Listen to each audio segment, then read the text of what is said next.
If you thought the night before was funny, wait till you see the next day.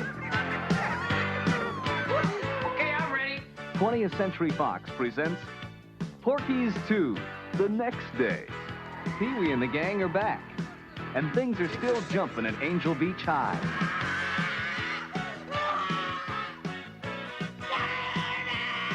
You're coming too loud. What they do to each other Big Edna? is bad enough. I don't know what he's up to.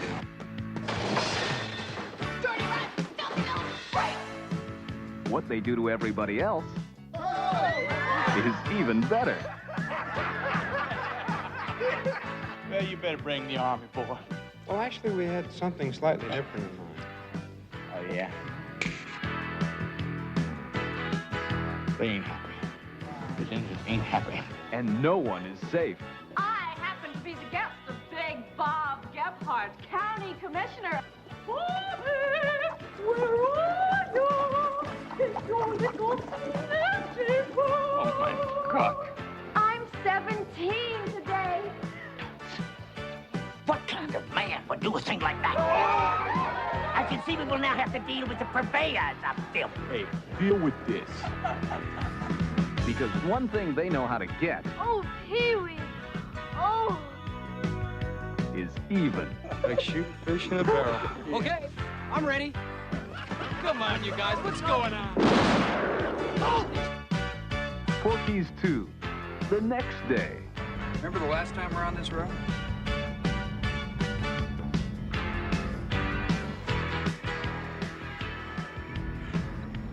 I really want to hear this story.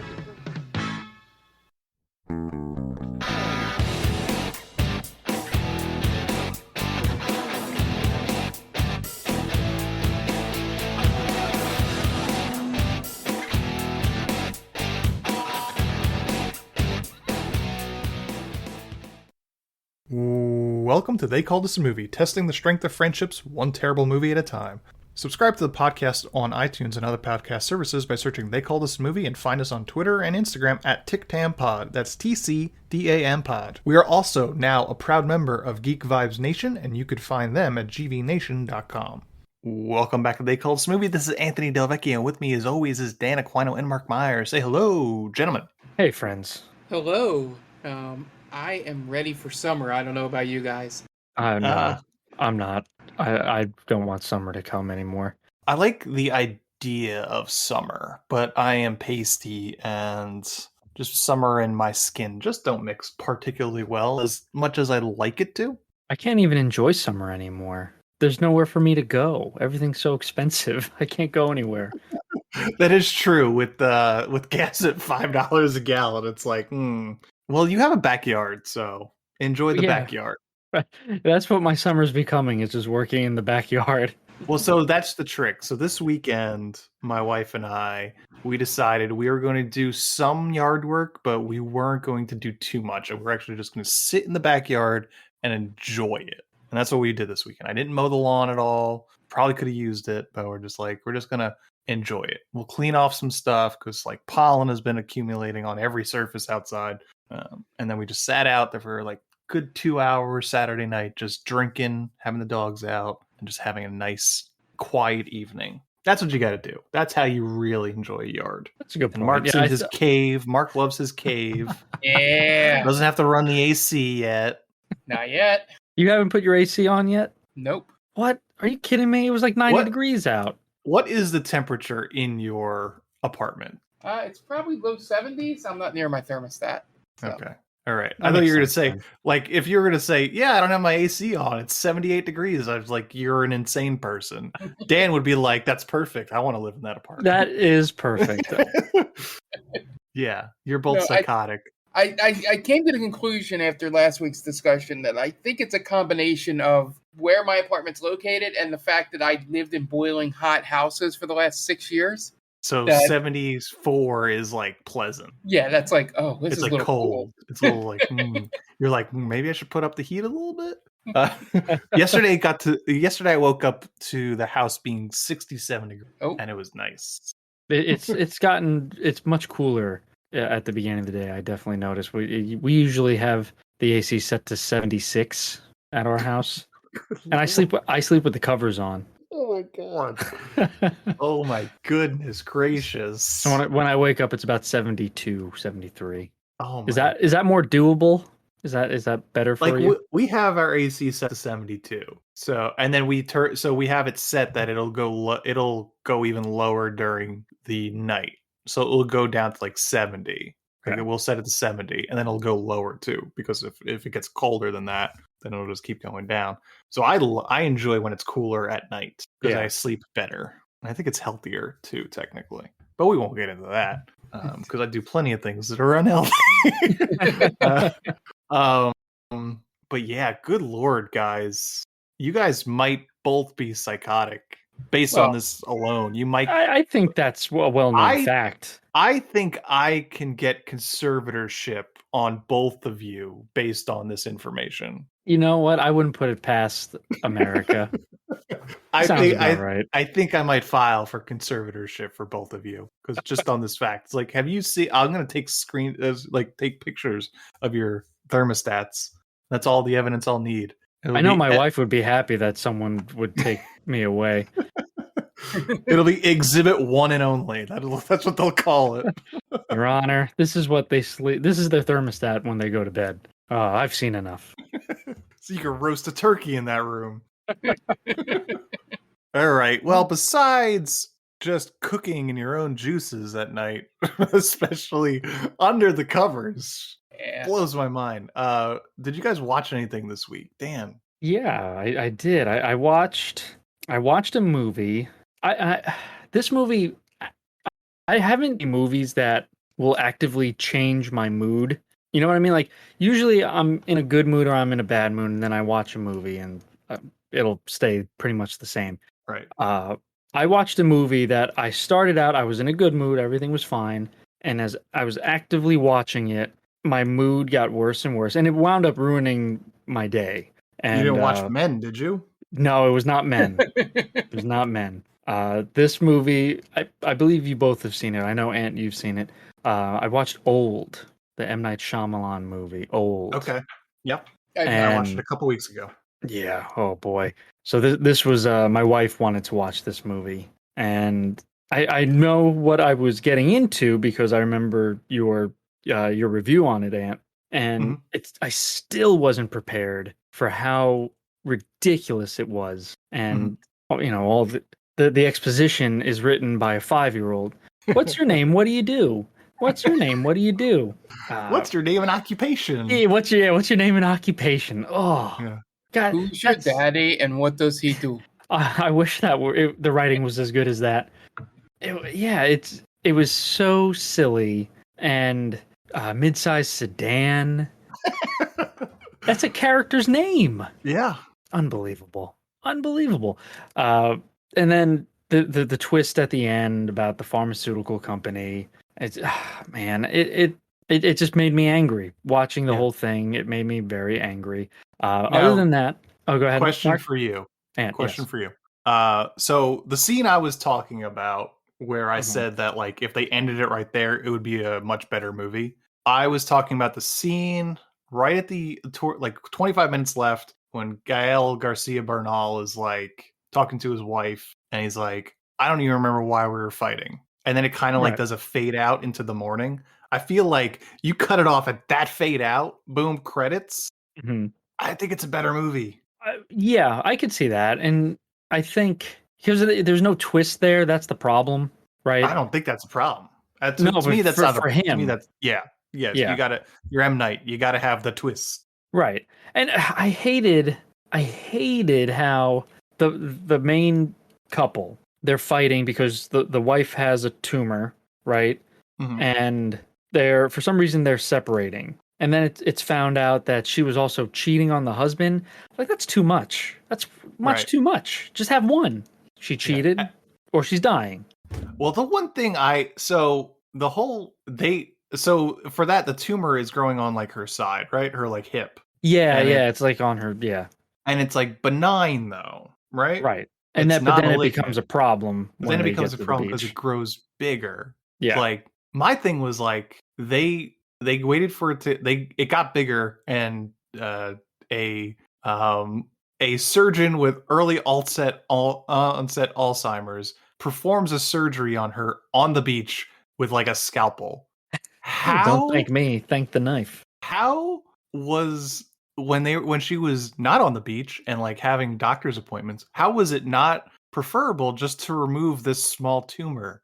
That's what I didn't understand. And When it's so easily.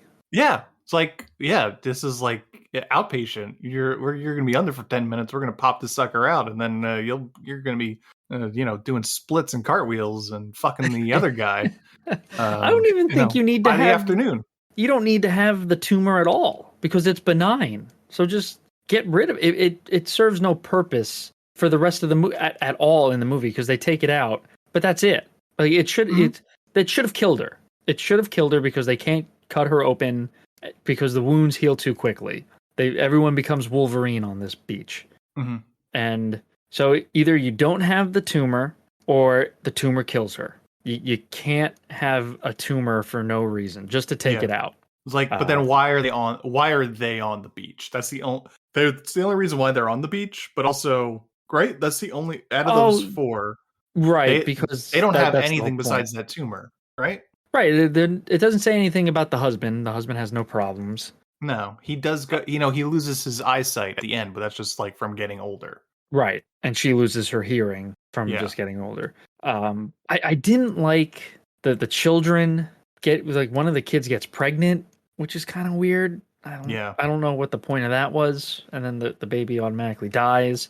I don't know. It wasn't shocking. Nothing was shocking. No, it was just kind of overacted, and it wasn't fun. It wasn't a fun movie, and it made me blood red mad.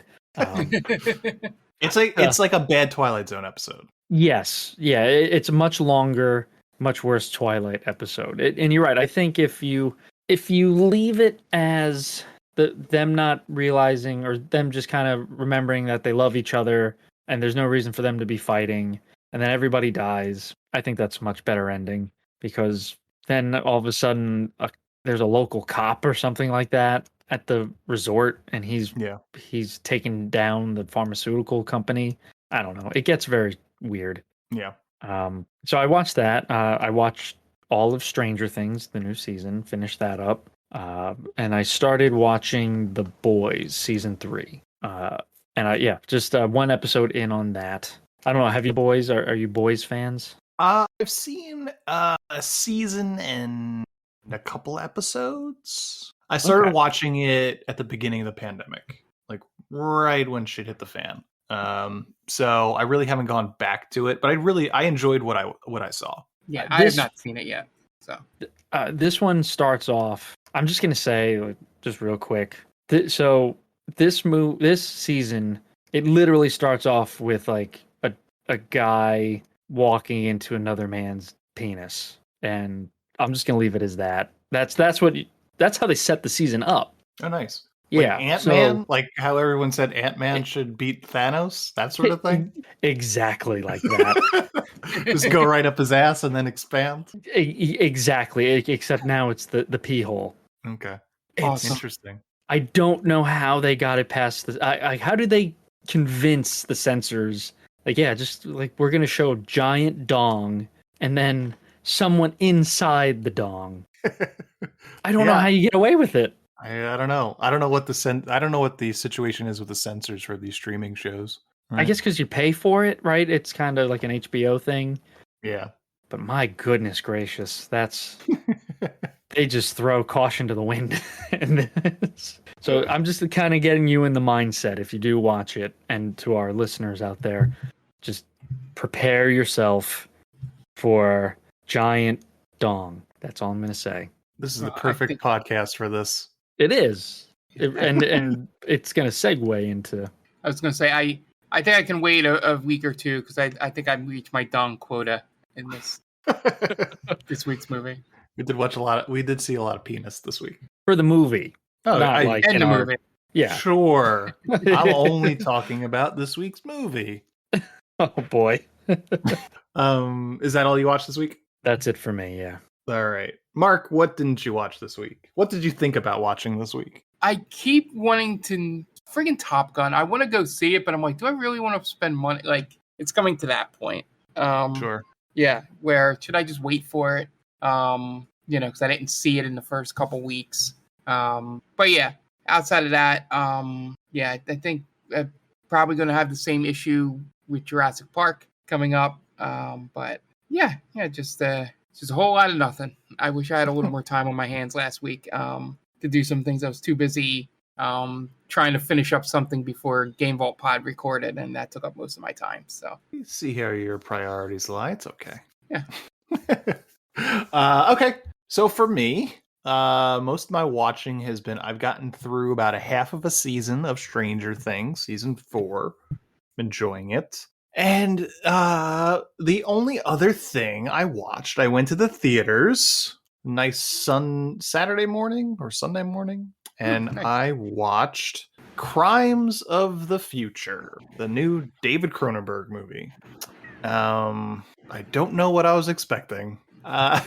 Is that a good I don't know what I was expecting or a bad I don't know what I was expecting? Like a lukewarm? I like Cronenberg in general. I really like Videodrome, History of Violence, Eastern Promises. I enjoy most of his movies. This one just didn't click with me. And I think it had something to do with like the structure of the story. It's a lot of Viggo Mortensen going somewhere and then like hiding in the shadows and then talking to someone and then like gagging a little bit because he's weird and he has these medical issues and clearing his throat a lot of the time. And then he just goes to somewhere else and does the exact same thing. And there's like a couple of scenes of body horror stuff, like surgeries and weirdness, but it didn't come together for me is what I'm saying. Yeah. Is this a like sci-fi movie, a horror movie? Yes, so it's a sci-fi movie with some body horror elements, but not really body. Like there's like weird body things going on, but I really can't call it horror because everyone embraces it sort of. Like nobody's freaking out about what's happening to them. So the short synopsis of it is it's the not so distant future, and Viggo Mortensen is a guy that he's a performance artist that he is growing new organs inside of him. Whoa. And his performance art is his assistant removing those organs. Like it's like an actual open surgery. Like people come to watch her perform a surgery on him and remove these organs. So he can regrow organs? They're like completely new organs. They're like organs that you and I do not have, essentially. Oh, so made up organs, essentially. It's like evolution. Oh, like shoot! Wow. So there's there's like other people that have gotten surgeries, get like elective surgeries to give themselves new organs, and it's like I think everybody but Viggo Mortensen in the world has ceased to have physical pain. He has physical pain, and everybody else doesn't. I think. I'm making that up, but more or less. So it's kind of like one of the movies where what's the one with Clive Owen and the last remaining female kind of thing? Children of Men. It's a little weirder. It's a little more cyberpunky than Children of Men. So there's so now that everybody is not feeling pain, now what is come chic version of beauty is now like body modifications. So like weird lumps on your forehead or like weird scars, stuff like that. And I guess there's a conversation about inner beauty versus outer beauty, and there's some environmental things that are going on in terms of like the themes. It just didn't come together for me, honestly. I wouldn't like that future. Yeah. And it's literally just like it's just like Viggo Mortensen is going to go here now. He's going to talk to this person for 3 minutes. Then he's going to this next person and talk to them. And then he's just going to cover his face. For some reason, he's always covering his face with like a mask, essentially. But yeah, disappointed, I suppose. It was weird. Like I'm not disappointed I saw it, but I'm disappointed I just didn't like it more, I guess. You thought it was going to be better. Yeah, I thought I was going to enjoy it more. Like, not enjoy it because it's Cronenberg, so it's always kind of weird. So it's like appreciate it more, I should say. Appreciate more than like. And it was fine. And I really hate, like, we only get so many David Cronenberg movies in a given decade. So I don't want to be too negative on it because, you know, how many of them are we going to get? And seeing movies that aren't Marvel movies is always great, you know? But yeah. Something different. Yeah. So I jumped at the opportunity to watch a David Cronenberg movie in theaters, and it came out of it not super enthused, I should say. Yeah, I guess that's my review. It was fine. You're just anything to not see the Top Gun movie, huh? Yeah, I mean those 2 weeks in a row. I'm not a fan of the first one. Like I didn't like the first one either, to be honest. I don't like until everyone was saying how great it was. Like I had no interest in seeing the new Top Gun movie. I don't like Miles Teller all that much. I think he's kind of a douchebag and he's hanging out with Aaron Rodgers, so that just makes things worse. Is he? Shailene, yeah, he's like he was like friends with Shailene Woodley because they're in like the Divergent movies together. That's right. And the Spectacular Now, I think they were in together. Oh man, that is like, a very douchey duo right there. Yeah, and she eats clay. I don't know. Right, I heard about that. I just don't have time for these people. And yeah, Miles Teller, it's not like I wish there was somebody else in Whiplash, basically. because maybe it's because I've been watching this show on Paramount because he's the main character. He plays the producer of the guy who produced The Godfather. Mm-hmm. He's done a good job, I thought. I mean, I didn't know he hung out with Aaron Rodgers. That kind of dampens things. He's not a bad actor from what I've seen him in.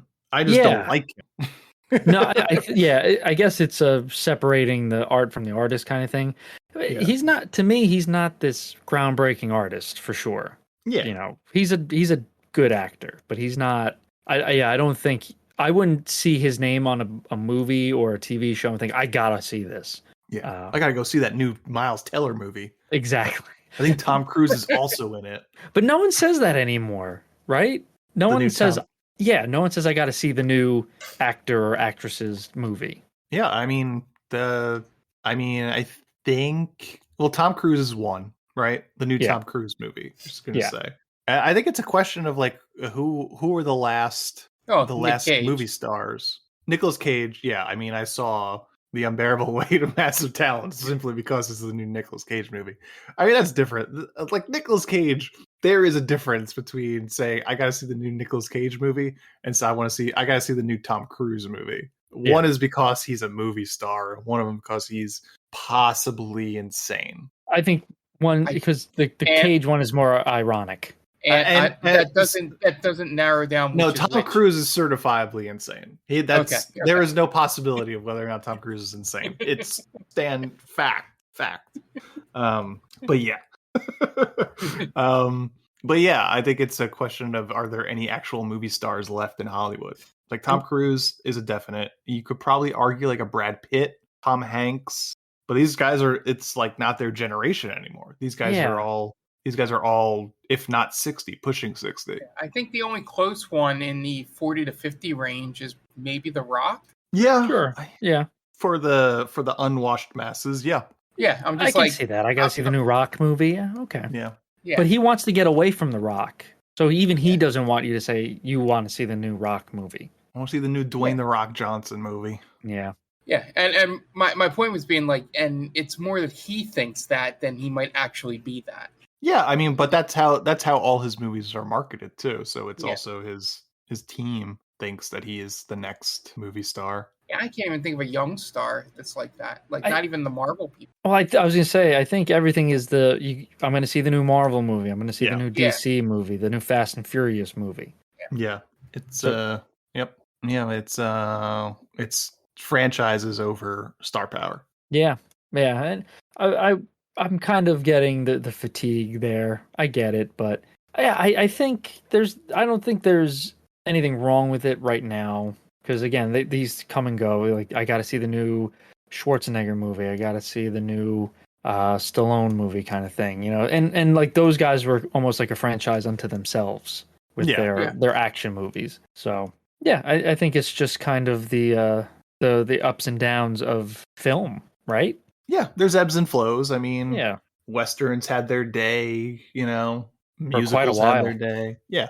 So yeah, there's definitely an ebb and flow to kind of what the masses will watch. But that's that's one of the reasons why I decided to go see Cronenberg over Top Gun, is for that exact reason. To when you get these chances to see movies that are you know, not usual, not part of a franchise, not part of an IP that they're just trying to capitalize off of, it's important to go see that so we continue to have these interesting movies. That's one of the reasons why I was dreading the fucking Morbius bullshit, man. What that has to be the most gigantic L in film history. Like what, it made like $85,000 this weekend. You didn't want to go see him Morb? It's more. Oh god, someone needs to be fired from Sony for that blunder. Yeah, and outside of that whole thing, they even waited too long. Like by the time they put it in theaters, the meme had sort of died out.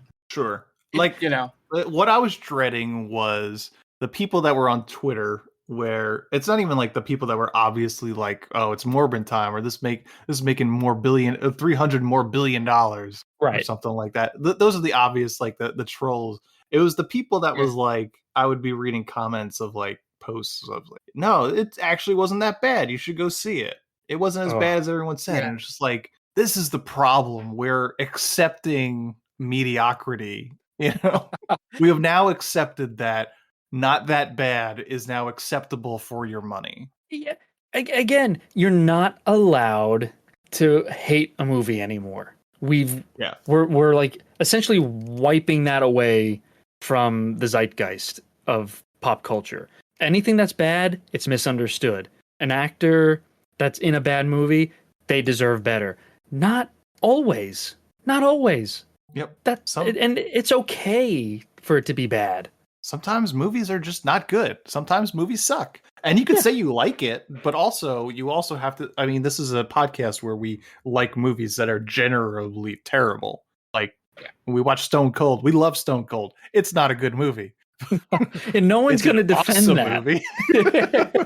It's an awesome movie, but it's not great. But you have to be able to say, I like that movie despite it being not good.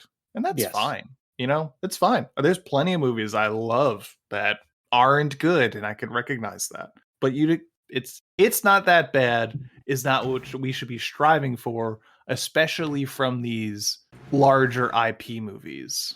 You know? Yeah, sure. Morbius does not deserve a sequel because it was fine. Right. Yeah, it's again, and this is the problem of listening to the internet, right? Mm-hmm. And once again, I'm beating a dead horse here with the Snyder hashtag. This is what happens. They see that this hashtag is trending. Oh, we can capitalize off that. Morbius has been out on release for like months now. You can rent the movie. Why would I want to go see it again? Right. And it wasn't close to breaking any records. Mm-mm. Right? It wasn't like it needs $2 million to hit the $1 billion mark. No, they lost money on this. Yeah, good. I'm glad. Yeah. I hope someone gets fired. I hope the entire team gets fired. They should. Yeah. It's embarrassing. It's embarrassing. And to me, it couldn't have happened to a better actor and a better studio. Oh my God. They have zero clue. Yeah, Sony just can't figure it out. But yeah, let's just throw every single Spider-Man character at the wall. One of them will stick. Man. It's embarrassing. Mm-hmm. As long as they keep selling PlayStations, though, I guess that's going to fund their terrible film side of things. Do they even sell? There's no PlayStations. I can't find a goddamn PlayStation. Whatever they made, the amount that they made, they've sold, I guess. Yeah, they're set for X amount of years. It's 1-to-1, I suppose, in terms of produced. I doubt that the movie side even knows what the video game side is doing, and vice versa. I'm sure. Unless they until they have to ask them for a loan. Can we have some money, Right. please? Got to bail. They got to give him a bailout. Yeah, their PlayStation Plus money is funding Jared Leto's next picture. Oh, I can't believe that someone fell for that, and so like hook, line, and sinker they fell for it. Yeah, douchebags. Yep, that's the problem. That's the problem with Twitter. Yep. Yeah, so that's all I watched this week. There was talk about Stranger Things in there. Yeah, watch that too. It was good. I like it so far. I got like half a season left. So what is you're on the 4th episode then? I just finished the 4th. Okay. And everybody says it's the best of the season. It was a really good episode. Yeah, I agree. I really like it. It's got such a Nightmare on Elm Street vibe to it. I think what they do so well in the show, and then we're gonna cut the break. I'll just say real quick, every character they introduce in each season is always so interesting. Like I never feel like they introduce a character and I was like, oh, this character is a piece of shit. I hate this character. Every character they seem to introduce every season, I like, I guess. Is what I'm saying. No, they write the characters very well. Yeah. So that's that. But that's all I watched this week. So we are going to take a quick break and listen to some ads, and we will be back in a second. And welcome back. Now it's time to get into this week's movie. And this week was my week. And I don't know what I did this week, to be honest with you. I really didn't know what movie to pick. I did have a movie on deck, but it's kind of similar to a movie we're going to do later on this week. So I kind of wanted to keep it a little different. And then I kind of just did a Hail Mary pass, and I saw Porky's 2 the next day on Amazon Prime. So I picked Porky's 2, the next day. And I don't know why I did. But, gentlemen, where are you coming from with Porky's and Porky's 2 the next day? Mark. No, Dan. We always start with Dan. You know what? Let's go with Mark this time. You can start with Mark, yeah. No one's saying you can't. We're going to switch it up this week. Now I don't know what to do. I know, right? Keeping your guys' heads on the swivel. I have never seen either of the sequels because I think there's a third one as well. I think there's also a fourth one. Is there a fourth? Yeah. I've seen the first one a long time ago, and after watching this one this week, I am not convinced that movie they were made by the same people. Because I don't know where this plot comes from for this movie. Compared to what the plot of original Porky's is. I don't know if they got told to tone down. Even though I don't really tone it down, but it's just weird. If you've seen both movies, you'll understand what I mean. But yeah, I had no idea to know it was going in, and then when I saw the plot or the synopsis somewhere, I'm like, wait, what? Like, how does this bring in the KKK into this? But yeah, I was completely thrown off. I was bored for most of it. There were closer to the end, there started to be some really good parts. In terms of things that made me chuckle a little bit. But most of it, didn't move the needle for me at all. And yeah, I don't know what you did to us, Ant. Dan, what about you? Porky's and Porky's 2, the next day. Oh, I hate that title. The next day. So lazy. I've never seen Porky's. I know that one famous scene with they cut the hole in the bath, the girls' shower room. I've seen clips of that, but I've never seen the movie. Never saw Porky's 2. And yeah, I mean, I knew this was one of the, it's a raunchy movie. No way it gets made today, thank God. That's one of the things, like a boomer would be like, oh, you can't make this today. Like, why would you want this made at all? It's not good. It wasn't funny. Yeah, they would lament you can't get a Porky's movie made. But Mark's right. I didn't know where the plot was going. So it's a movie about trying to get a gangbang going at first. Then they ditch that once the KKK shows up. But first, they got to fight a group of evangelical, like right-wing nuts from stopping a Shakespearean play. Yeah. Like, what is happening? This movie's all over the place. Yeah. A play that they don't even want to perform, like in the beginning. I've never seen a school that fought so hard for Shakespeare. Right? Yeah. Usually they'd be like, thank God we don't have to do this. But these kids, like, this is this is their livelihoods. If they don't do Macbeth or Romeo and what Shakespeare play are they doing? So it's like a festival, so they're doing several. Okay, There's Romeo and they're doing Romeo and Juliet. They're also doing A Midsummer Night's Dream And Macbeth. and they do mention Macbeth. Yeah. Yeah, the sword Oh, fight. the sword fights Macbeth. Yeah. I was so confused. They have the character Pee Wee is one of the nymphs, or was he like a satyr or something like that? I don't know. Yeah, I think they call him a fairy in the but yeah, one of them's a fairy. Yeah. And they make they have a good hearty laugh at that. Mm-hmm. So I like that was not in Macbeth, I'm pretty sure. But no, that's A Midsummer Night's Dream. It's a Midsummer Night's Dream. It's a lot of tonal shifts in this movie. Like they tackle racism, they tackle sex predators. They tackle a whole lot of things. And I thought this was a movie about trying to get your friends laid. Nope. No. I guess not. Yeah. That's another thing. You don't see those movies where the person is trying to just the whole plot of the movie is just trying to get laid. Yeah. I mean, I haven't seen like the direct to video American Pie movies. I'm assuming they're all like that. Yeah. Or anything that has the National Lampoon sticker on it after, anything like all those direct to video stuff. That's usually the main focus. But yeah, no mainstream comedy anymore deals with that. I didn't realize how prevalent it was throughout the decades. It's been around forever. Yeah. I guess it's super relatable, right? I guess so. Yeah, it doesn't right. It's fun. When you're 17, that's like the only thing that's on your mind. That is true. But I'm glad that that's no longer a focal point for your movie. Sure. Yeah. I mean, as we're older now, yeah, it's like that's not the kind of movie that I want to see. I want to see some teens just trying to hook up with some high school tale, baby. Relive my glory days. Yeah, of being the not anywhere close to that. Yeah, exactly. The glory days. The glory days of not getting laid. Who's with me, Bells? Pretending to. Oh, totally. I mean, I don't know about you guys. I don't know what you're talking about. Speak for so yourself, much right, in Mark? high school. Yeah. For me, I've seen Porky's. It has been like 20 years or so. I think I was in high school when I saw it. I don't remember liking it though. Like I was in the demographic, I suppose. But like, I mean, it probably had something to do with the fact that it was particularly old at that point.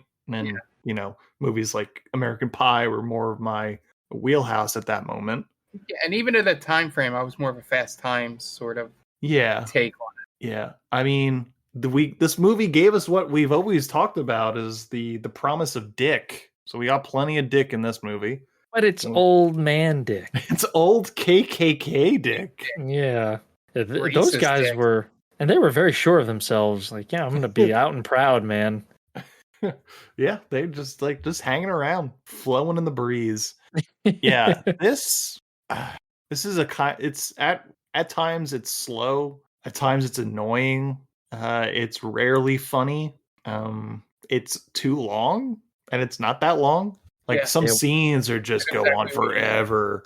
The scene at the restaurant is way too fucking long. The scene where the Reverend and the teacher are reading Shakespeare and the Bible. Mm-hmm. Oh, I was bored to tears. That's like a good 3-4 minute scene. Yeah, and it's like, all right, we get it. Right. Oh man, I think you got to lose one of those storylines. You have to. Like the KKK don't show up until 48 minutes into the movie. That's right. Yeah, and you don't just introduce the KKK out of nowhere. Right. Yeah, you gotta bring that in the beginning. Yes. Yeah. and to be honest, if you axe them out of the movie, it doesn't change the movie. No, it doesn't. No, it's one less group that gets their comeuppance. Really, yeah, that's all it is. Yeah, I think you're right, Mark. I think you get rid of the KKK. You keep and in this movie. Yes, yeah. Although at the same time, you give credit to this movie for just humiliating the shit out of the KKK, which is what was this? 84? 83. 83. Yeah. So yeah, I mean they get their comeuppance, which is always fun to see. So good. I mean that's great. But in general, I think you lift that from the movie. You go after the pervy mayor and the crazy right wing reverend, and you just that's what you go for. Yeah, That's plenty enough. Yeah, that's what this movie should be. It's like sort of the we got to save the rec center from these rich teens, but instead of rich teens in a rec center, it's our play and it's the evangelical right. Yeah. I wish they could have done something better than a Shakespearean play as something to save. Yeah, but they didn't need rights to it, right? That's the public domain. Yeah. Why couldn't it be like rock music, right? The church hated rock music. Well, because then they needed rights to the music. That's true. Yeah, Shakespeare's public domain. Yep. Yeah, this sucked. I also don't understand like the friend dynamics in this, because half the time they hate each other. Yeah, half the time it's just it's like one group but broken up into two trying to fool the other ones. Yeah, and it seems like it's like partially three. I mean, Pee-wee's on his own. Yeah, maybe no, there's one other guy with Pee-wee. Yeah, Ralph Macchio looking guy. Yeah. I thought he was for a moment. I don't remember Porky's one, and you don't have to answer this question, but I don't know if he like the ex-boyfriend of the girl that Pee-wee's with, which makes that even weirder. Is that Wendy Williams? Yeah. So Wendy definitely has had sex with him. Yes. Okay. I think she mentions it, right? Yeah. Tommy, I guess his name is. Yeah. That's one thing. I don't know. Tommy, yes. Billy is the guy that's playing Ober and the other fairy. Yes. In the play. I had a hard time knowing anybody's name. All these guys looked alike to me. I did want to watch the first one before we got on this podcast. I didn't get a chance to, but to refresh myself. But not great. No, and again, it's this huge tonal shift because the first half of the movie is these high school kids, quote unquote high school kids, because these guys are definitely in their 30s. It's these high school kids just trying to get laid, and that's all that matters. And part of it is that they're getting revenge for something that happened in the last movie. Is that what's going on? Against each other. Yeah. Against each other. I There's guess. like they keep mentioning like the Cherry Forever revenge, and off the top of my head, I don't remember what that was. What happened that they're trying to get revenge on him? Is that when they hire that dancer? So okay. So I think what happens in the first one is a whole bunch of them go to like this hooker's house that is supposed to be like, obviously she's a hooker, so it's like, we're all going to get laid. And then like one of them sets it up so that the hooker's quote unquote boyfriend comes in right before they all get laid, and he chases them all out of the house. Butt-ass naked. I think it's in the beginning montage. Yeah, they try to recap it for you. Yeah. And I think that's the event that they're trying to get revenge on. But I feel like that happens like in the first 25 minutes of the first movie. Like that happens early. So it's weird that now we're trying to get revenge on that. So here, then they're trying to use that as a chance to get revenge on them after Pee-wee claims he's had sex with so many women. You and me both, brother. And they call his bluff and said, well, why don't you hook us up with some of your girls? So then they take the opportunity, and now that he's caught between a rock and a hard place, to also get revenge against them. Question for you. Yeah. What is Porky's? What is it? Porky's is kind of a strip club bar, like redneck bar in the first movie. Okay. That they run afoul of Porky. I guess they're probably underage. They go into Porky's and they get kicked out, and they seek their revenge by basically they basically blow up Porky's establishment. They run afoul of an Irishman? Is that what you're trying to say? Yeah, they run afoul of a redneck named Porky. Oh, all right. Because it had nothing to do with this movie. No, but this takes place the next day. Right. So this is immediately after the events of the first movie. And What I an think unimaginative name. I So- can't get over that. yeah, Porky's 3 is called Porky's Revenge, where they reintroduce Porky into the story. See, that makes more sense. So why not? That should have been Revenge. Should have been 2. Yeah, I mean, I guess if you're gonna do the next day, I feel like that's a little too early to get revenge. Right? He's got to think about it, right? He's gotta lick his wounds, really.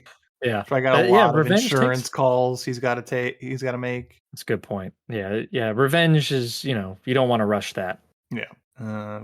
So I'm just looking up Porky's 3: The Revenge. Yeah. It seems like they all kind of made returns. Like this is the same cast as the first one, and they all kind of came back for the third. Really? It's the main cast, yeah. Interesting. Yeah. Now I have no plans on seeing the third one. Yeah, I never seen wanted the first one. I don't want to see any of them anymore. Yeah, and there's a fourth one called Porky's Pimpin' Pee-wee, but I feel like this is a sort of a situation like American Pie Presents sort of thing. Yeah. God damn. Yeah, because this takes place this was 2009. This one was made, and I mean it seems like they've got the same names. We got Pee-wee, got Tommy, Meat, Porky, but I'm flabbergasted. I mean, you had the movies in that time period, like Animal House, which was very somewhat similar, Revenge of the Nerds, Caddyshack, especially Caddyshack. The kids, they're the same thing. They're trying to get laid. They're doing drugs, this, that, and the other thing. But that's actually like funny. Like, was this considered a comedy classic in the day? The first one, yes. The first. So the first one. Okay. Yeah. So do you think the first one is worth watching? If you were 17, maybe. As an adult, I don't really see it. Yeah, there's no need, right? Yeah, I would say no, not at this age. There's better comedies. It's one of those movies that is like if you didn't see it when it first came out at the appropriate age, you're gonna have no nostalgia or need to see it. Okay. Yeah, I don't care for this movie. It's not like, and not to bring it up again, but it's not even like Fast Times where there's a decent movie in there. Right. It was sex comedy essentially. Yeah. It's like it's very episodic.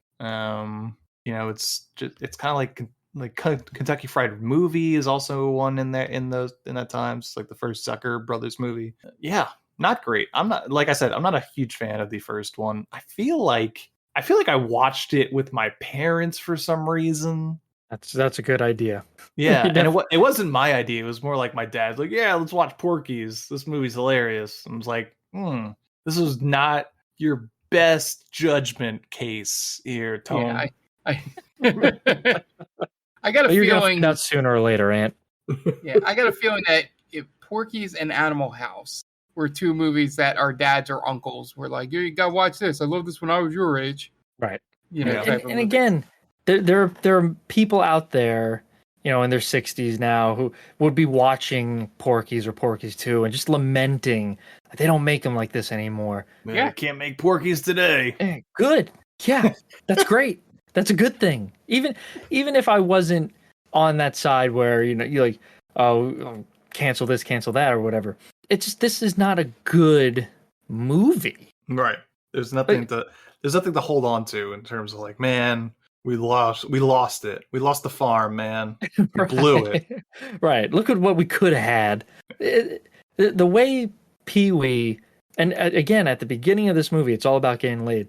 So Pee-wee talks about, and I feel like dirty just saying it, when he says pussy like 8 times in like a string of maybe 6-7 minutes. With a hard R, He deals in it. That's one of the things he says. He deals in pussy. Yeah.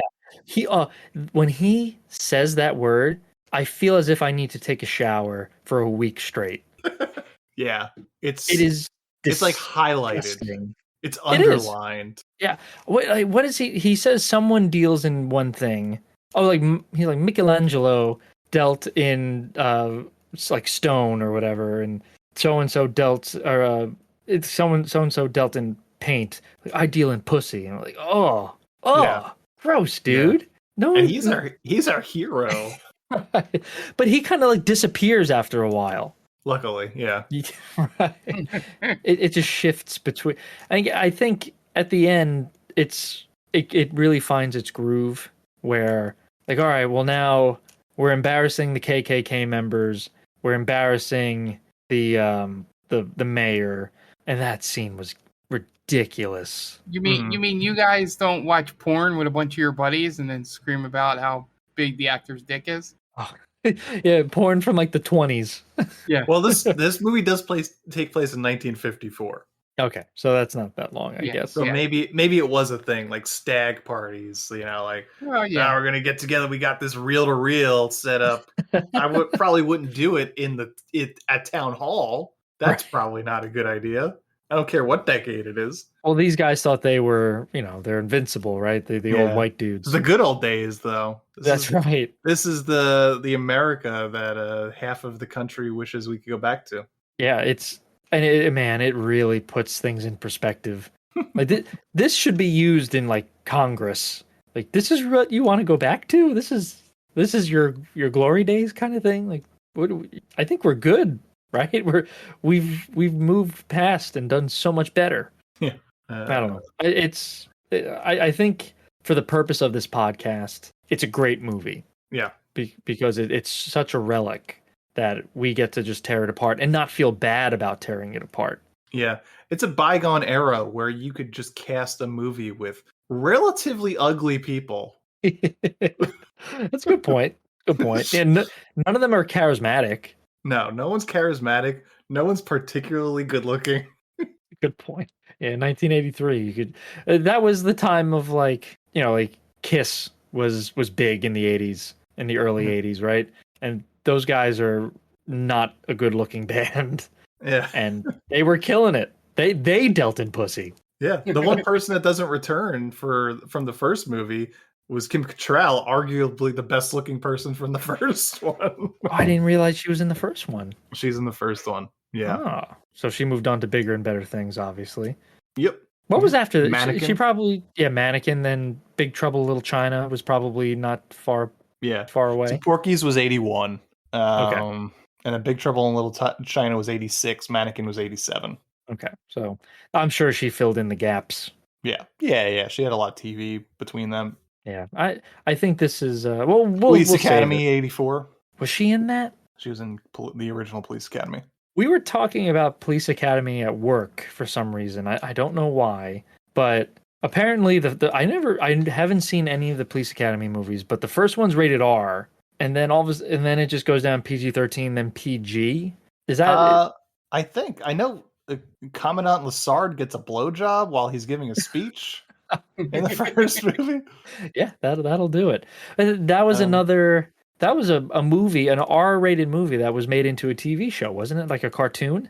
Cartoon. I had action figures from the cartoon. Police Academy, the series. I think I've seen 5 and 6 more than any of the other ones because they were on HBO at that point. Because 5 was 88 and 6 was when was 6?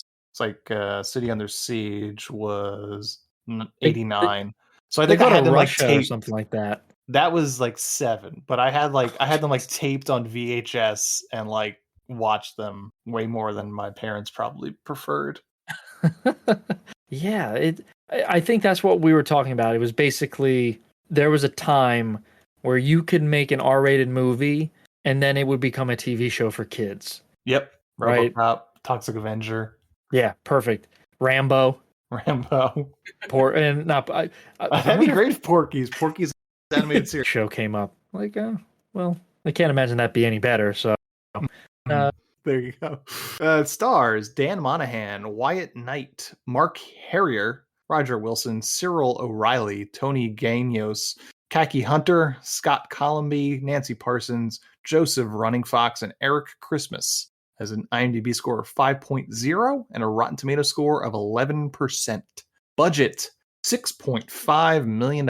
Box office, $33.7 million. Made a bunch of money. The first one made over $100 million. And that's why this movie exists. Yeah. It was, for a long time, so it's technically a Canadian production. It was shot in America, and it takes place, obviously, in Florida, but it's technically a Canadian production. And it was for a long time, it was like the highest grossing Canadian production ever. Budget of $2.5 million, the original, and grossed $111 million. Wow. Yeah, that'll do it. All profit, man. Yep, man. That's really where we were as a country back then. 111. That's 81 money. I'm pretty sure that's not adjusted for inflation. God damn, that's a lot of fucking scratch. Right. What do you think that's like 300 million now? Yeah, I don't know. So I was reading the trivia, and it said that this movie, Porky's 2, was the compromise between Bob Clark and the studio, because he wanted to make A Christmas Story and they didn't want to make it. So they said, if you do Porky's 2, we'll give you the money to do A Christmas Story. Wow. And then he churned this out. Well, yeah. And now A Christmas Story is a classic. Yeah. There you go. So I guess it was worth it. So thank you, Porky's 2. Yeah. Yeah. If it wasn't for Porky's 2, we wouldn't have A Christmas Story. So, and the leg lamp, I think, makes an appearance in this movie. At least the same sort of gag. See, now it makes sense. Yeah. So Christmas Story only made $20 million with a $3 million budget. Certified hit. You guys want to get into the plot? Let's do it.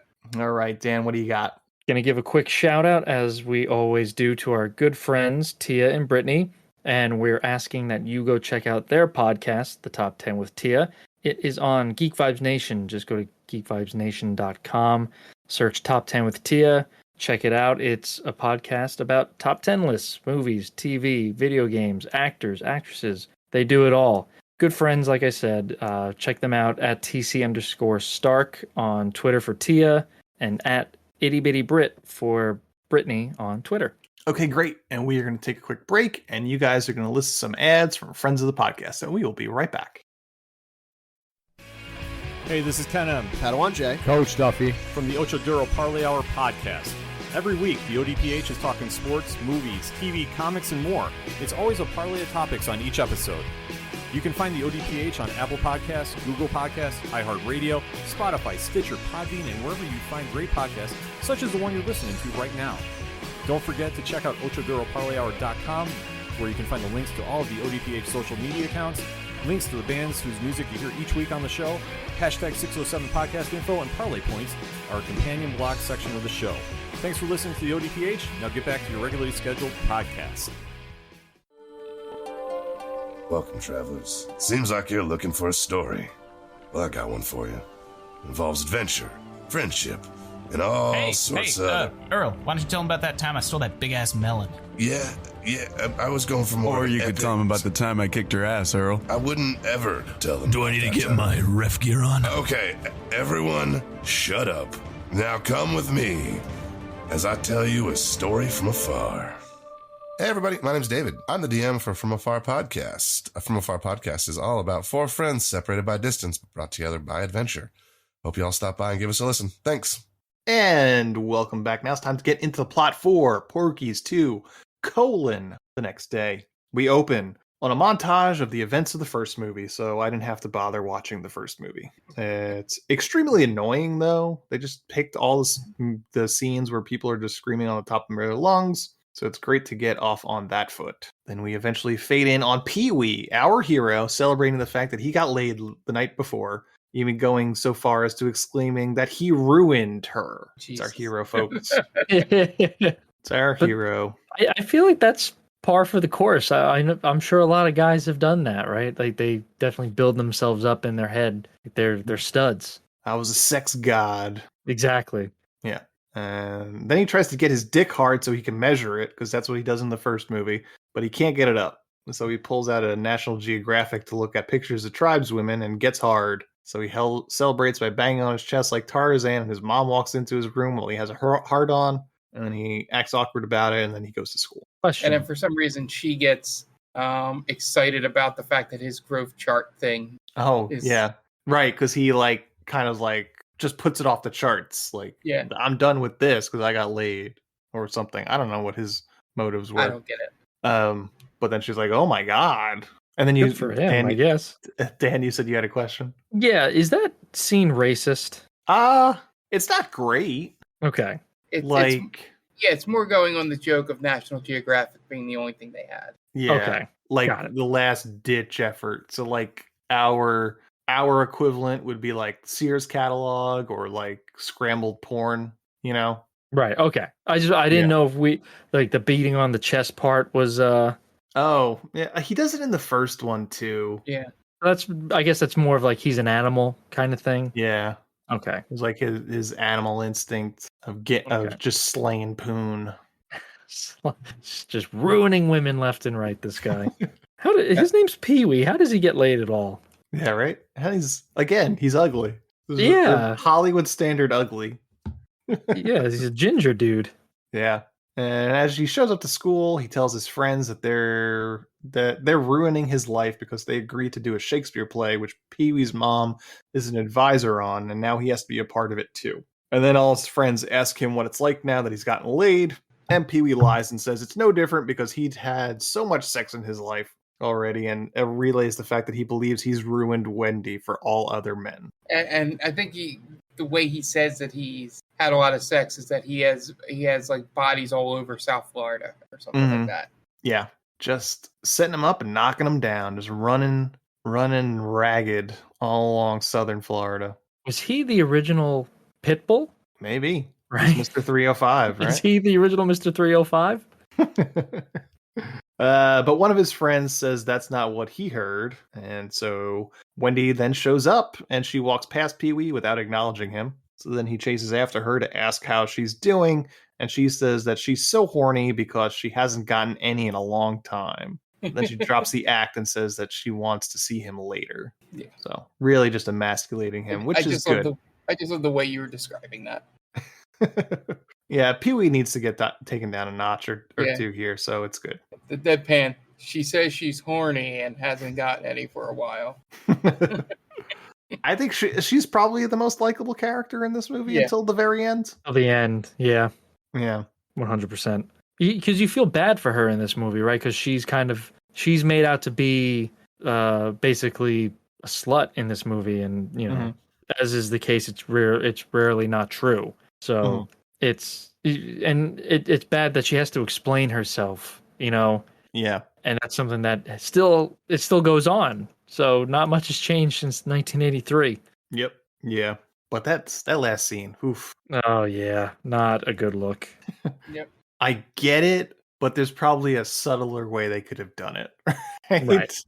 Yeah, that was just way overblown. Yeah. So she leaves and Pee-wee continues lying about he's the biggest coos hound in the school. So they call his bluff and tell him to set them up with some of the girls he's been fucking because they want a piece. And then Wendy goes and talks with one of their friends who's been suspended for the events of the first movie, and they discuss Coach Ballbricker's bathroom habits, which gives the guy whose name I didn't catch an idea for payback. I have no idea who these white dudes are. Oh, I just got it. Miss Ballbricker is supposed to be Ballbreaker. Yep. Just figured that out. Clever. Yep. Yeah. So Pee-wee goes and talks with a guy named Stenrick and asks him if he knows any girls that will put out for his friends because he doesn't want to give any of them his A-tier pussy. Hard R. Again. He has different tiers. Yeah. Again, just so dirty. Yeah. Stenrick says the easiest girl he knows in the school is Wendy, so Pee-wee tells Stenrick that his sister sucks rhinoceros dicks. Then the guy asks, what do you think he means by that? Yeah. At the play rehearsals, some of the friends are hassling their vested friend Billy, whose name I didn't know at this point, for playing the part of a fairy in A Midsummer Night's Dream, of Big Fairy specifically. And that's the joke. And then Pee-wee then goes to biology class, talk to a guy named Frank, asking about easy girls, and Frank mentions Wendy too. Frank spreads a rumor about a girl in band that almost had a gangbang with 20 guys on a band trip. And he makes Pee-wee take a tray of frogs over to another table after he's positioned matchsticks on the frogs to make it look like they have erections, and Pee-wee gets in trouble with the teacher. Later, Pee-wee meets with Wendy backstage at the auditorium, and he questions Wendy about her reputation as being easy. Says she must be easy because she had sex with him, and she says that she had sex with him because she likes him. She says that her reputation precedes her and that she's only had sex with 3 people, and that includes Pee-wee. And she basically has the reputation because a couple of guys lied back in the 8th grade, and she just never corrected anybody. And as they leave, they start talking about some revenge plot that alludes to something in the first movie, but I don't remember exactly what it is. And then Pee-wee then goes to talk to Big Edna, the girl from the band, to see if she's down to have a gangbang with his friends, and Edna tosses him across the band room. Yeah, and Pee-wee just doesn't get the hint at any point, Yeah. that it might be a lie. Yeah. Wendy just told him that people tell stories about other people, and he immediately doesn't get the hint here. Yeah, exactly. And he's just really open. It was like, hey, don't you just want to get fucked by a ton of guys? It takes so many, right? Come on. A gal like you must take a ton of guys to keep you satisfied. I wish that's the one thing I can't imagine at any point it would have been okay to just basically infer to a person that they want to have a gangbang. Right in the middle of school, it's like, hey, you seem like you're down to get plowed by several people. Yeah, I What feel do you like say? even in the adult film industry, it's like, you broach it a little bit better than what Pee-wee does here. Yeah, it's just someone's in the wrong place at the wrong time. Yeah. Normally we pay $2,000 per scene, but that can also be per guy. It's definitely done with a little bit more. It's more believability, I'll say. So I'm gonna start putting fingers up. You tell me when to stop. You tell me when to stop. Or it's just a assume shot one. of Assume one, right? It's just the shot of a castle, the exterior of a castle, and then everyone knows what's going on. We've already laid the groundwork here. So down at the beach, Wendy is working the food stand while Billy, the guy in the play, is studying his lines, and his friends give him shit again. Then out of nowhere, a Native American student by the name of John Henry, represent, shows up to tell Billy that he's going to do the play. Before we even get into the major part of this may be the most quote-unquote woke movie of the early 80s. Mm-hmm. In terms of what they're like it's great that they have the storyline with the Native American, but unless I missed something in the first movie, he's just put there to, I don't remember his character in the first one, but I could be wrong. I honest to God thought he was going to start some shit with them. John Henry was going to be like, hey man, you got to get off our beach. This is our beach. And then it was going to be like a fight for the beach.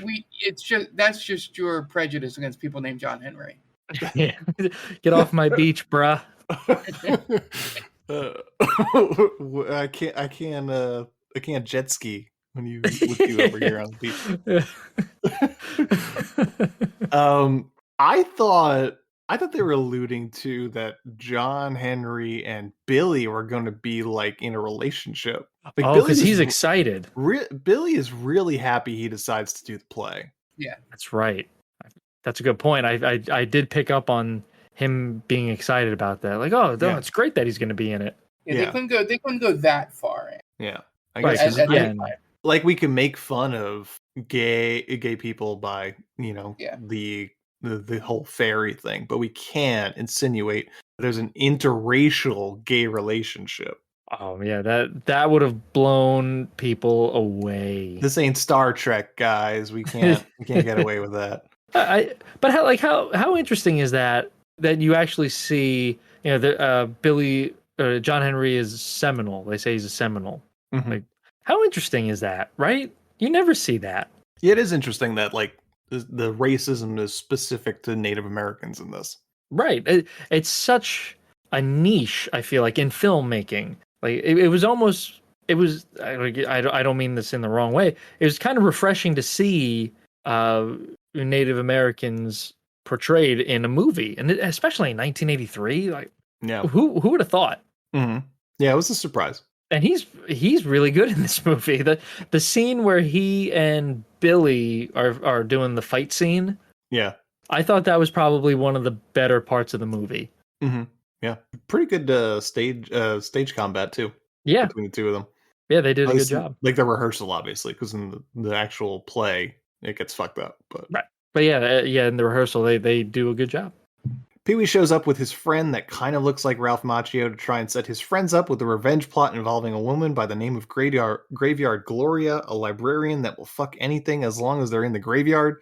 See, the problem with this revenge plot, it's too complicated. That's right? the problem? Yes. Not that they're paying a woman to basically prostitute herself. Well, she's not supposed to fuck them if the plan goes according to plan. Okay. She's not there to fuck them. But it's too complicated. Like, you got to introduce them to this woman that gets really turned on by graveyards. What the fuck? I don't know. Very specific. Yeah, it's got to be to the point. Yeah, there's too many loose ends here. Yeah. So the friends get suspicious, so they say they need to keep an eye on Pee-wee, so they get their friend Meat to join the play to keep tabs on Pee-wee. And he winds up getting the part of Thisbe in A Midsummer Night's Dream, which involves him having to wear a dress and pretend to be a woman. And everyone laughs at him. Obviously. Yeah. The guys show up at a carnival at night. Pee-wee's dressed like Desi Arnaz for some reason. They go under a tent and watch a belly dancer or a stripper, but she doesn't really strip. And there's like, in some insinuation that she might fuck a horse. I don't know. Oh, that's right. You hear the horse bray. Yeah.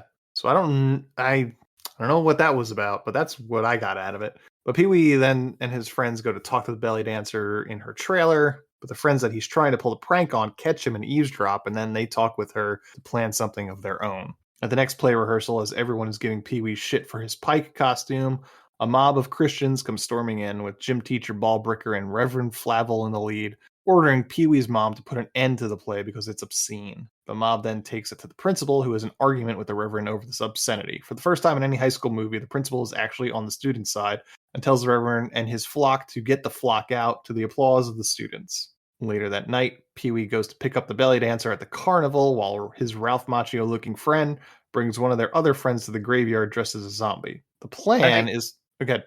I don't know if this is a new friend they added or it's one of the ones... I have no idea. I couldn't keep track of how many there were.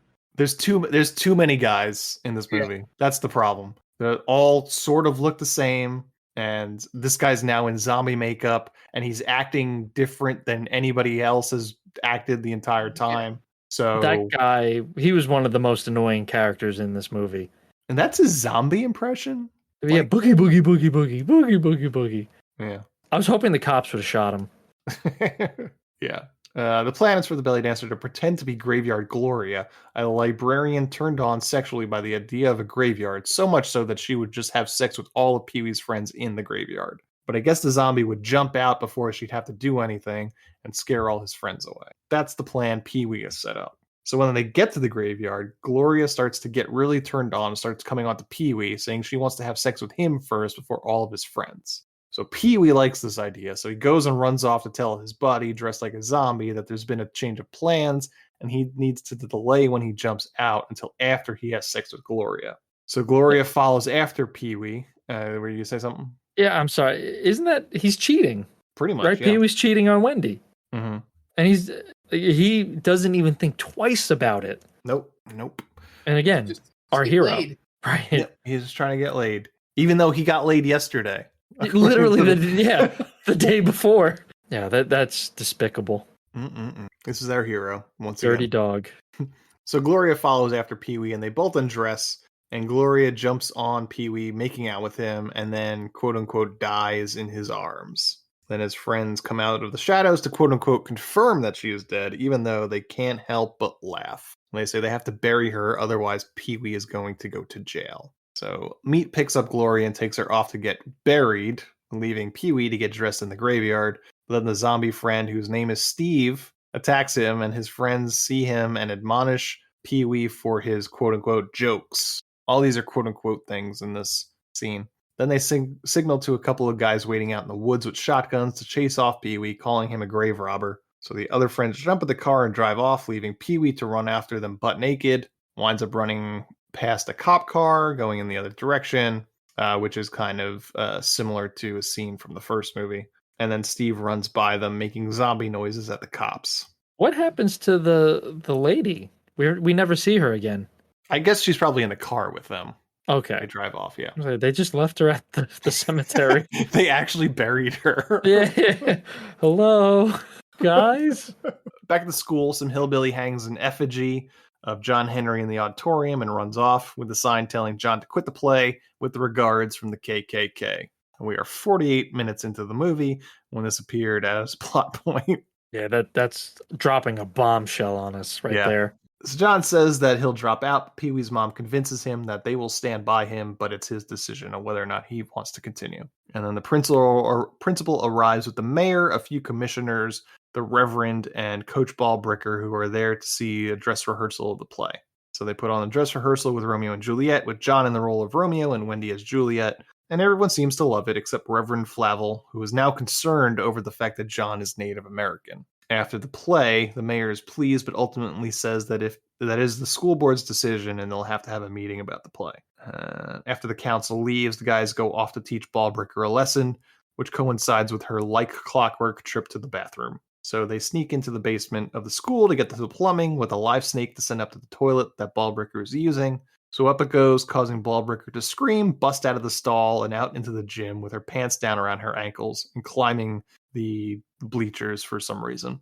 And then they get rid of the snake. John and Billy practice stage combat when the principal comes into the auditorium and asks students to gather around. He tells them that Reverend Flavel has successfully gotten a hearing with the school board, which means they'll have to postpone the school presentation of the play. But as a loophole, if they consider it a class project, they can continue rehearsals.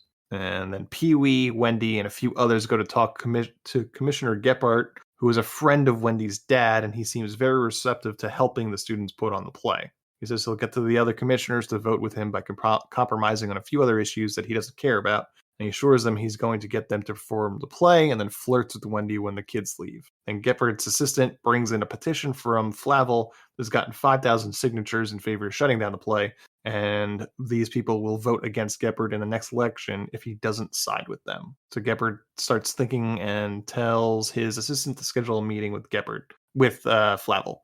Later, the guys show up at John's house to see John bloodied from an attack and a burning cross on the lawn. The clan showed up and tried to shave his head, but just left him beat up instead. But John is still planning to perform the play. Yeah, they leave it to it's your decision, John. Yeah. Going back to the councilman Gephardt, right, and then he kind of changes his mind because of the petition. There has to have been more important things going on, right? Like, I'm going to lose an election because of a Shakespeare play. Right, yeah. When on earth has that ever happened, except for maybe when Shakespeare was actually alive? Yeah, well, he's thinking that there's enough people that'll just follow this reverend no matter what. Yeah, 5,000 signatures is a lot for a county.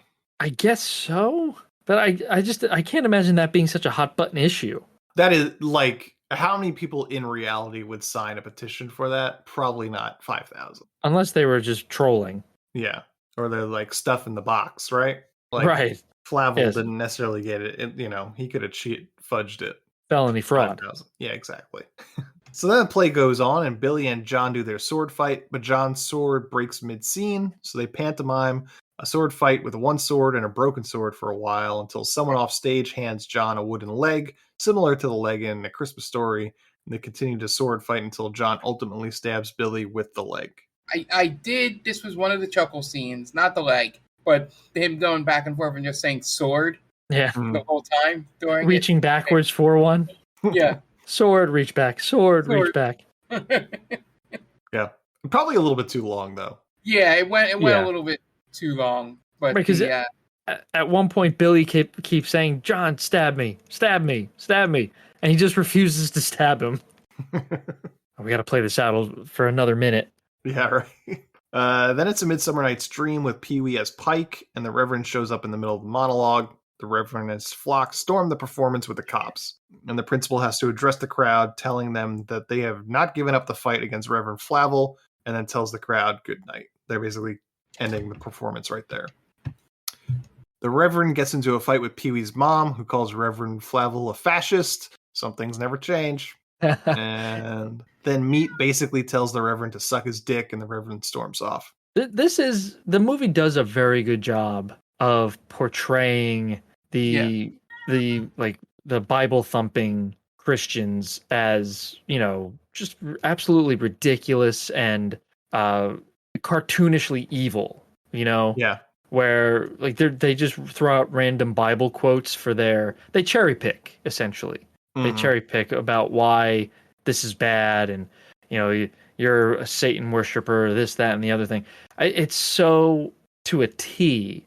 It's probably one of the most realistic things in the movie, if not the most realistic thing. Yeah. It gives me a lot of like "Oh brother, where art thou" vibes too. Okay. Like the whole KKK subplot in that. Okay. Yeah. And also the fact that they're being hypocrites. Yeah.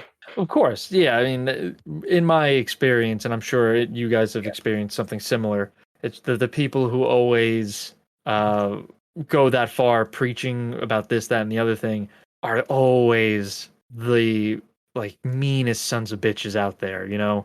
Yeah. The most judgmental pricks that you'll ever come across. And they do a good job in this. So the Reverend addresses the crowd and the press, telling them that they received unanimous support from the commission, which Geppert tries to downplay that to the students. And then the Klan pop out of nowhere to put their support behind Reverend Flavel. But Ballbricker tries to denounce the Klan, but Flavel isn't exactly dissuaded in his efforts, even announcing a rally on the bench, and the Klan supports the plan.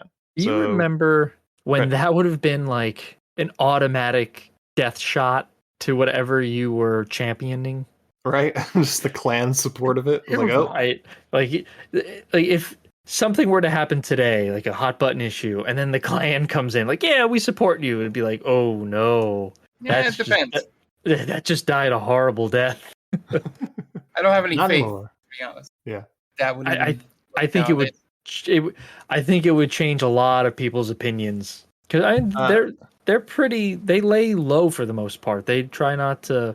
They really don't make like a lot of television appearances usually, right? Not in a while, I suppose. Right. I feel like if they were to champion something like this, especially a play, if it is something small like a play, specific thing, yeah, or like almost anything, I'd imagine. Well, you sound like you have a lot more faith in people than say some faith. I do, or at least the state of things right now. I feel like things that seem like slam dunks aren't necessarily slam dunks anymore. I can't imagine anyone would want their backing. Like, look, we thought 100%. You know, look, we thought that nobody liked Justice League. Not a slam dunk. Underrated, underappreciated masterpiece. That's such a good lens. It's such a good lens to put that through, and that's a good way to reach me. That's a great point. Yeah, not everything's a slam dunk, especially when everybody just has access to other people through Twitter and 4chan or 8chan or whatever. One of those, right? Mm-hmm. So the Reverend addresses the crowd. So Ballbricker is now not on the side of the Reverend anymore. Meanwhile, Geppert sets up a dinner with Wendy in Miami at a discreet restaurant, even though his assistant tells him that taking a 17-year-old out to dinner a week before the election is not exactly a great plan. And he just says it's a half a notch in his 6-shooter. Yeah, he said it would be another notch, and then he says, well, she's 17. Well, then a half a notch, I guess. So I don't know what he means by that. Is it? Yeah. What's the difference? So I wasn't sure if he was saying if she was younger, it would have been a full notch. Or the other way. Or the other way around. Or if the other way around. It's because she's not 18. It's only a half notch. But what does the half notch mean? I don't know. Is that just the tip? Is that what he's going for? I have no idea where he's going, but yeah, 17. It's not a good look regardless. Yeah. And Wendy is using it as an opportunity for revenge for torpedoing the play. And the students start planning a way to get revenge against Flavel and the Klan and the politicians that supported Flavel. So they sneak into the town hall and eavesdrop on the mayor and some of the commissioners watching a stag film and saying super incriminating things, which is lucky because the guys record everything with a microphone. They stop short of saying the time and the date, essentially. Yeah. Man, I can't believe we're watching this pornographic film in town hall at exactly 7:30 p.m. on July 3rd. Here with the mayor. Right. And a bunch of the councilmen. And they start cooking up some fake vomit for Wendy's date. The night of the rally, Billy disguises himself as a Klan member, and when the Klan is distracted, they knock out one of them, and Billy takes his place at the front of the marching line, then leads the Klan into the gym. The boys then confront the Klan with John, and then a gym full of pissed-off Native Americans. They then say that they're ready to make things even with the Klan after they attacked John, And to get things even, they plan on giving the clan circumcisions. Full-on brisses. Briss? A full-on clan briss. There we go. Yeah. Meanwhile, Pee-wee drives Wendy down to the restaurant in Miami, and her mission is to make the biggest scene in the restaurant the restaurant has ever witnessed. She dresses like a majorette with water balloons in her bra. It obnoxiously causes a scene in the restaurant, shouting about Commissioner Geppert and announcing to everyone that it's her 17th birthday. He tries to convince everyone that it's his daughter playing a trick on him, and then when he threatens to leave, she screams rape on the top of her lungs. And at the rally, the boys usher in the clan members into the Reverend Flavel's speech, and the clan is now shaved and butt naked, which distracts Reverend Flavel from giving his speech, and they play the recording of the mayor and the commission watching the porn. The one scene that got me to chuckle a little bit was when they played the recording, and then the part of the recording was like, look at the size of that guy's dick. And they cut to a guy who one of the clan's members that's naked. He just like looks at the reverend. He's like, who, me? Me? Yeah. I laughed about that. He did that. He did it twice. Because the reverend is like, oh, look, the spawns of Satan. And the guy's like, me? Oh, man. I'm glad someone else noticed that. I was like, oh, that's weird. Just like, why does he think he's talking to him? Meanwhile, then the crowd starts to turn on Reverend Flavel and the politician. Meanwhile, Wendy continues her obnoxious teardown of Gepard's campaign at the restaurant, culminating in her unloading the fake vomit she's been storing in her water bra into the fountain of the restaurant, and Pee-wee coming in to take pictures of Geppert. Basically, it all ends with everyone that deserves their comeuppance getting it. The mayor and the commission get brought up on charges, including Geppert with his own very specific charges. And the play gets put back on, and the good guys win. And that's the end of Porky's 2, the next day. Yeah, good guys in quotes. Yeah, good guys. Right. Yeah. The lesser of two evils win, I guess. Basically. Yeah. The end credits scene is weird too. There's like one of the Klansmen is like walking out from the rally, all, butt naked, and a woman in the stands hits him over the head with with an umbrella. Mm-hmm. So he goes, "If you do that again, you're gonna regret it." So she does it again, and he throws her off of the stand. Yeah. Like he drags her over the railing. He's like, "I told you not to do it." Why are we giving this guy a redemption arc? Yeah, right. Why is he getting the last word in this? Right. Yeah, because then I think it stopped, and it stops on a freeze frame for some reason. Unbelievable. Why would you end it that way? Such a weird ending. Yeah. That restaurant scene is tough to watch. Oh, it was cringeworthy at best. Mm. I had my head in my hand, like, this needs to end. Why does this keep long. going? It's very long. That's the thing. Because and then they cut back. This is like, we have a very long scene there. Then we cut away to the rally, and then we cut back, and then there's another very long scene. Yeah. I think what annoyed me about the dinner scene, besides that it went on for so long, is just how over the top. Like, how can we keep going more and more and more? Yeah. And it was like, enough is enough. They would have been kicked out by now. Mm-hmm. Yeah. And she's very shrill. And they keep saying, they have this saying in the movie, they say it a few times, your ass sucks water canal or canal water. Mm. What does that even mean? I don't know. So Pee-wee says it at the beginning and she says it at the end. Yeah. Wait, what kind of insult is that? Your ass sucks canal water. It's just one of the things they said in the 50s. I thought like sit on it was a big one. That was the 70s. Oh, okay. I was gonna say if the Happy Days taught us anything. Oh yeah, that was Happy Days. That was the 50s, right? I was thinking of Welcome Back, Kotter. So that saying lasted 2 decades? Possibly. Pretty sit good. On it, Potsy. Yeah, sit on it. Yeah, sit on it and spin was like the ultimate. Like that's how they you knew that was business. Oh, bite the weenie, Riz. Bite the. Was that Grease? That was Grease. Awesome. With relish. With relish, yeah. Oh boy. 35-year-old Stocker Channing. No, they were clearly high school age. Clearly. Yeah, I don't know. What did you guys think of this movie? I've always heard this was a pretty terrible movie. it was boring for most of it. Yes, I would say. that's the best word. Like the last 20 minutes, although I'm not on board with a lot of it, it's at least some sort of propulsion to it. Yeah. But it takes a long time to get there. And we're just like, we're wasting so much time in other ways that I'm just not super on board with. Yeah, I thought Mark made a great point earlier that you lift out one of these subplots, either the KKK or the Reverend, and you just kind of tackle one or the other. And I think that kind of makes for a much more coherent and well-paced movie. Yeah, definitely. All right, I think that's all we got for this week. That's our movie this week. We're not gonna ever watch it again. No, you can't even say it's like harmless, because it's kind of harmful depending on who you are. It toes that line, right? Yeah, big time. But so check us out on the socials. You can find us wherever you get your podcasts, wherever you get your social medias.